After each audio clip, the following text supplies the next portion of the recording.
Почитувани граѓани, почитувани медиуми. Заклучокот на денешната координативна средба со кандидатите за пратеници од 6-та изборна единица е дека за државата и за здравјето на граѓаните е неопходно веднаш по завршувањето на воредната состојба да има избори. Ништо не може да го заштити здравјето на граѓаните подобро од целосно функционални институции, ново собрание и влада со полн легитимитет од граѓаните, ослободени од политички кочници и партиски калкулации на ВМРО ДПМН. Зголемувањето на бројките на заболени во последните денови се должи и на саботажите и крајно неодговорното однесување на Наќе Чулев и неговиот ментор Мицковски. Наќе Чулев, наместо да се грижи за здравјето на граѓаните, извршува партиски задачи, не презема соодветни мерки и со тоа го загрозува здравјето и го саботира системот. Затоа како држава мора да имаме целосен функционален политички систем, активно собрание и влада со целосен политички легитимитет.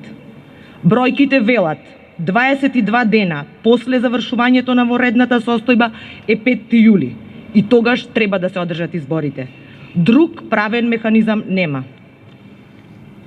Избори после овој термин се правно неиздржани, не се праведни за граѓаните и го загрозуваат нивното здравје. Несериозно е барањето за избори среде лето, кога граѓаните користат годишни одмори. Не смееме да дозволиме да биде загрозено избирачкото право на граѓаните, ниту пак правото на летен годишен одмор. Избори на есен се опасна идеја и за здравството и за економијата. Државата не може да продолжи да функционира со техничка влада и без парламент.